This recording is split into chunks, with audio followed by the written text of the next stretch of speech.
9 miles or something behind the enemy line. 9 miles behind enemy lines? Yeah, I think it was 9. And it was ground to air that hit you? Yeah. Where did it hit on the plane? The left wing. Yeah, but it left a hole big enough for me to stand in. And it was right where the wing folded. Did it catch on fire coming down as you went down, or was that at... No, it caught fire. I got hit also up in the engine. Mm-hmm. I forget what caliber that was, because I didn't even see the guns or hear them. All I know is something hit the engine and fire's coming in the cockpit, and it was coming out from underneath the instrument panel in great big black balls. Mm-hmm. You know, like every time you see an oil fire, you see, Yeah. well, that's what this was. Uh-huh. And every time I'd see one of these things start to come out, I'd take a deep breath and turn as far away as I could and close my eyes. Mm-hmm. That's why I burned off my eyebrows, my eyelashes, and parts of my eyelids, but it didn't bother my eyes. I can still see clear to the moon. Yeah. But, I didn't feel myself getting burned. You didn't feel it? No. But I got burned from the goggles all the way down to my waist. Uh-huh. My gloves were burned to my hands. I couldn't get my gloves on. Mm-hmm. They had to cut them off. When I was on the ground waiting for the helicopter to pick me up, I had to use my elbows and my feet because I couldn't use my hands. But did you have any trouble getting the canopy off? Or was it... When you open it, you open it all the way it goes. Okay. You open the canopy and then you have an emergency, a notch where you have to purposely move it Uh-huh. to that position and then pull it, and that'll eject the canopy. Okay. Wasn't there a picture of your chute opened up that somebody else had taken? A Corsair pilot was up around 12 or 14,000 feet. He was flying air cap, which is they were protecting us from any MiGs or aircraft, Russian MiGs or Chinese MiGs, which would try to get to me because they saw the parachute too. Yeah. And the airplane was burning. I got hit here, and this guy took these pictures, so that's why I have. You can see a smoke trail like this, and then it quits and goes straight down. Well, I was still in there when I was going down, and I was trying to, I got hung up in the cockpit because one round hit up under the engine, and I couldn't find out. I got my belt loose, but I still couldn't get out of the damn airplane. And in the meantime, I'm coming straight down and burning like hell. The guys are hollering, "Get out, John, get out, Lav, for Christ's sake, Lav, get out."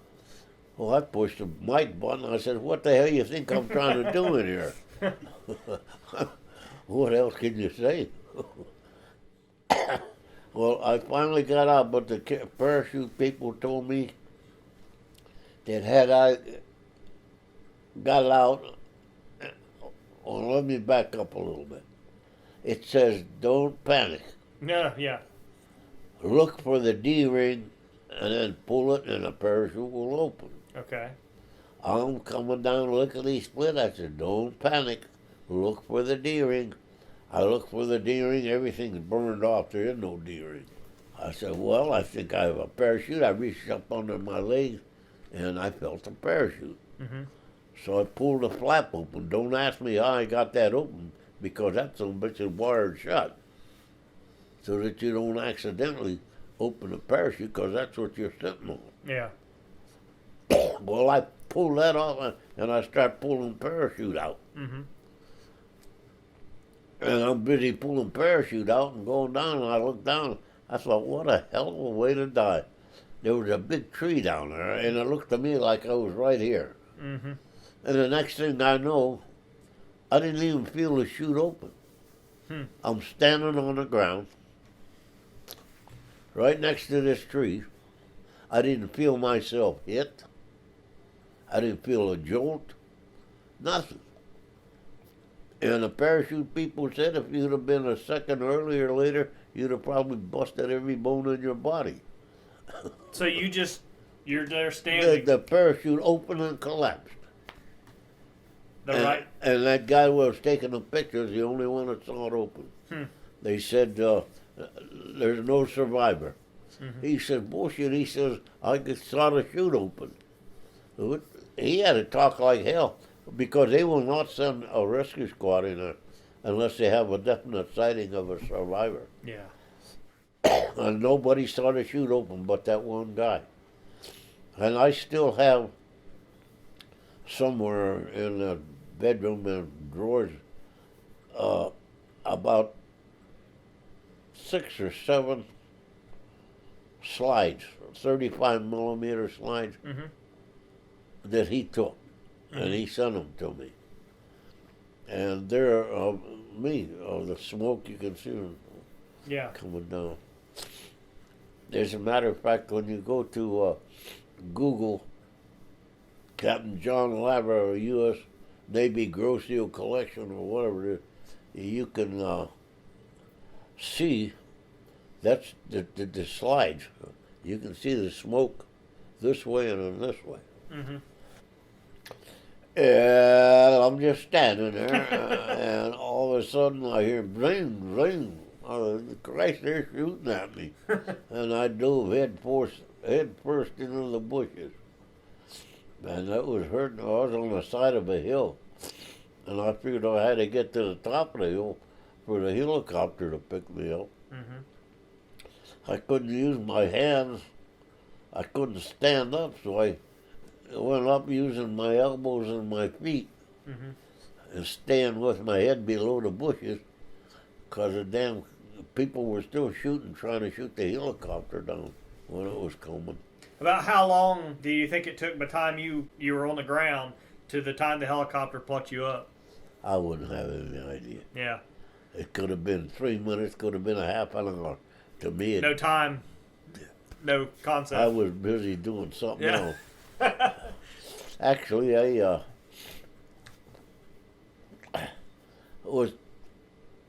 looked to the east, and I was figuring that I could travel at night and make it over a mountain range and hit the coast in a couple of 3 days, where the Navy could pick me up in water. Fortunately, I didn't have to do that. Yeah. Because I'd have been working my way through enemy lines all the way over there. But anyway, the Navy rescue team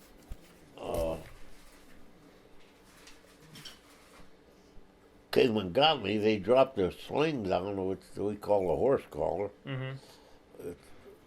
It's attached to a cable. And they were getting shot at so much that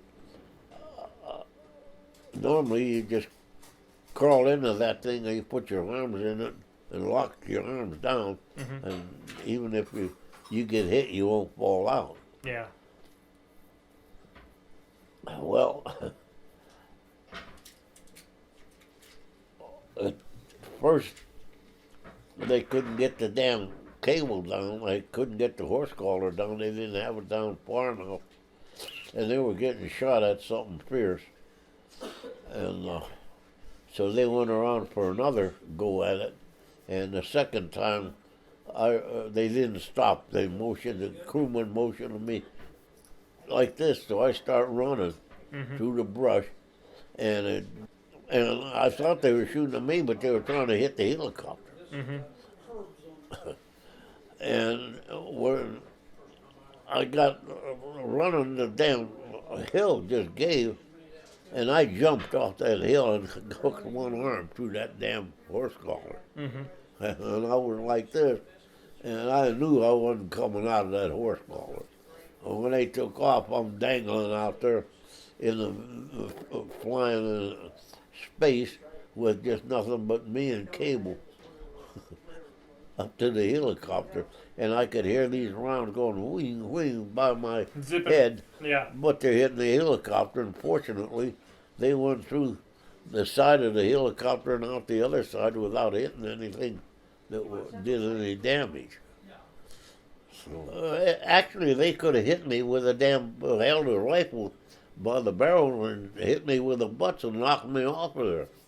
But they didn't think of that. They were busy shooting at the helicopter. And I could hear the bullets going by me and hitting the helicopter. And I was praying. You show me a guy that's been in combat, that's all by himself, in behind the lines getting his ass shot off. Mm-hmm. And he isn't scared or isn't praying. I'll call him a damn liar Yeah. to his face. Yeah. When you're down there and you're all alone, buddy. Well, somebody in World War II said it, some Marine said it. There are no atheists in foxholes. Amen. So once you got up in the helicopter, were you on the Essex at the time? Yes. Okay, so they took you back to the Essex? No. They took me back to Yodo Island, which is in Yodo Harbor, which is controlled by the Chinese communists. They were firing from Wonsan right over us. They could reach us. They had a destroyer escort in there, Mm-hmm. and they came in close enough. The Marines had me on the ground when the helicopter dropped me off. The Marines put me in a stretcher and shot me with morphine Mm-hmm. right through my clothes. Yeah. And I was never in Milan with the Sugar Plum Fairies. And this one Marine says, "That's a good-looking pistol you got there, Lieutenant." Uh-huh. I said, "Hell, you can have it." So he took it, and I was charged with it. When I got back, they asked me where my gun was. And I told them I must have lost it when I bailed out. So, and I've seen the photos of you afterwards, where the pictures of you and the burns Yeah. and all that. The Naval Medical Center in Bethesda, Maryland. Okay. That's where the Navy's Walter Reed is. Uh-huh. That's where all the Congress women and men and go over there for treatment. They got the best doctors and nurses and plastic surgeons. As a matter of fact, they had 3 plastic surgeons that were experts in their field. The Straight brothers from Detroit Mm-hmm. came down to see what the Navy was going to do with my. Well, I didn't have a face. They're going to make me a face. Mm-hmm. And they agreed that what the Navy was going to do would be the only option. Mm-hmm. And it was 22 months and 29 procedures later Mm-hmm. that I finally had a mouth and a nose. Mm-hmm. The lips, what they did, they took a flap from here. Mm-hmm. and- Your chest? Yes, and Yeah. put it up here. Uh-huh. And I used to sleep with bricks wrapped in towels on both sides of my head so I couldn't turn. Yeah. And when this side started to get blood Mm-hmm. in, then they cut the other side and attached it Mm-hmm. up here. That's why I got that. Mm-hmm. And there's this, you can see here, looks like I've been hung. Yeah. Mm. Uh-huh. I tell everybody they hung me for being a horse thief. But that took quite a while. It took, Did you say 22 months? Well, they can't do but so much. At a time. Yeah, because you have to wait till that heals before you can do something else. Yeah. And that was all done at the Naval Medical Center in Bethesda, Maryland. I don't remember too much about those days. I can remember that I didn't have a mouth for a long time, and they used to feed me milkshakes, all different flavored, but they all tasted like orange to me. Really? And I didn't have my mouth, so I drank them through straw. Yeah. And I had 2 holes on the side there, and I took some straws and shoved them together, and took the napkins that they have, and I wrote intake on one and exhaust on the other and taped them up. And I'd be walking down the hallway to go down the plastic surgery ward there at Bethesda, and everybody's staring at me.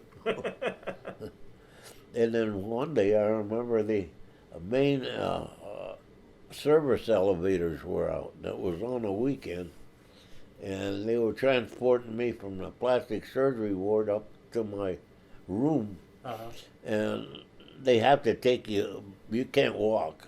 You have to be up there on a damn gurney, laid out.